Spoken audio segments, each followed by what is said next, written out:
तो दोस्तों इस वीडियो को बनाने का मकसद किसी भी पॉलिटिकल पार्टी को सपोर्ट करना या फिर उसका विरोध करना नहीं है। ये वीडियो सिर्फ और सिर्फ नॉलेज के लिए बनाया गया है। इसी के साथ में बड़े बड़े मीडिया हाउसेस इन चीज़ों को कवर नहीं करते हैं, लेकिन ये सारी जानकारी आप तक पहुंचाना हमारा मकसद है। तो जैसा कि आप इस न्यूज़ आर्टिकल में क्लियरली देख सकते हैं, यहाँ पर द प्रिंट मीडिया में एक खबर छापी गई है कि मोदी गवर्नमेंट में 150 ऑक्सीजन प्लांट बनाने के लिए बिट्स को इन्वाइट किया गया था, जिसमें से केवल 33 प्लांट्स को ही बना करके तैयार किया गया है। साथ ही में द प्रिंट मीडिया ये दावा करती है कि उन्होंने मिनिस्ट्री ऑफ हेल्थ को कॉन्टेक्ट करने की कोशिश की और कई बार बात की, लेकिन मिनिस्ट्री ने कोई क्लियर जवाब नहीं दिया कि ये इतने कम प्लांट्स को बना करके क्यों तैयार किया, पूरा प्रोजेक्ट कंप्लीट क्यों नहीं किया गया। सो इस वीडियो के अंदर हम सारी चीजें कवर करने वाले हैं विद प्रूफ। तो आप वीडियो में अंत तक बने रहिएगा। ऐसे ही कंटेंट को रोजाना देखने के लिए हमारे यूट्यूब चैनल को सब्सक्राइब कर लीजिए, साथ ही में बेल आइकन को प्रेस करके ऑल पे क्लिक कर लीजिए ताकि आने वाले कोई भी वीडियोस का नोटिफिकेशन आपसे बिल्कुल भी मिस ना हो पाए। दोस्तों यहाँ पर सबसे पहले आपको बता दो कि सरकार ही इसका बड़ा कारण नहीं है इन प्लांट्स का ना बनने के पीछे। इसके पीछे कई बड़े रीजंस हैं, जिसमें से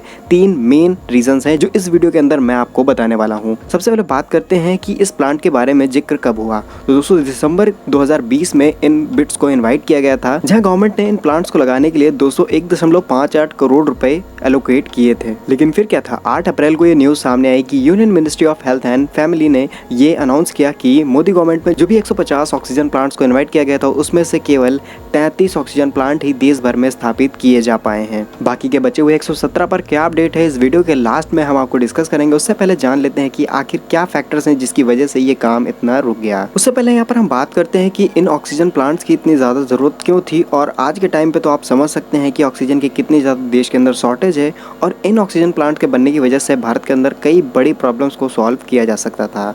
साथ ही में रिपोर्ट का ये भी कहना है कि इन ऑक्सीजन प्लांट्स की वजह से हमारे देश के अंदर जो भी कंटेनर्स की निर्भरता है उसको खत्म किया जा सकता था, क्योंकि हमारे देश के जितने भी हॉस्पिटल्स हैं, अगर वहाँ पर ये ऑक्सीजन जनरेट करने का प्रोसीजर उपलब्ध होगा तो हमें किसी भी जगह से इंपोर्ट या फिर एक्सपोर्ट करने की जरूरत नहीं पड़ेगी। साथ ही में बात करते हैं हम उन फैक्टर्स के बारे में, जिसमें पहला फैक्टर ये है कि जब भी सरकार कोई भी चीज के लिए बजट एलोकेटेड करती है तो यहाँ पर सरकार को फीडबैक लेना चाहिए कि एग्जैक्टली यहाँ पर कितना काम हुआ है, जो कि हमारे देश में बहुत ही स्लो तरीके से की जाती है। एंड सेकंड रीजन इज कि हमारे देश के अंदर बहुत सारे करप्ट लोग हैं, जिसकी वजह से जो बजट होता है वो पूरी तरीके से काम करने के लिए नहीं पहुंच पाता है और काम पूरा नहीं होता है, लेकिन गवर्नमेंट तक ये चीजें पहुंच जाती हैं कि काम कंप्लीट हो गया है, लेकिन एग्जैक्टली लैंड पर देखें तो 50% या फिर उससे भी कम काम किया जाता है। एंड थर्ड रीजन इज कि मीडिया ये भी दावा कर रही है कि बहुत सारे ऐसे हॉस्पिटल्स हैं जिन्होंने इन चीजों को लगाने से मना कर दिया, यानी कि उन्होंने ऑक्सीजन प्लांट को लगाने से मना कर कि ये कहा कि हमें कभी भी जरूरत पड़ेगी तो हम दूसरे हॉस्पिटल से मंगा लेंगे, हमारे पास अवेलेबल स्पेस नहीं है इन प्लांट्स को लगाने के लिए, एक्सेट्रा एक्सेट्रा। सो ओवरऑल अगर हम व्यू देखें तो यहाँ पर सबकी गलती है जिसकी वजह से ये प्रोजेक्ट रुका, और आज हमारे देश के अंदर ऑक्सीजन को लेकर के कितनी ज्यादा तबाही है ये सारी चीजें आप क्लियरली देख सकते हैं। जहाँ पर अगर आप इस आर्टिकल की इस लाइन को रीड करें तो यहाँ पर क्लियरली दिखाया गया है कि जब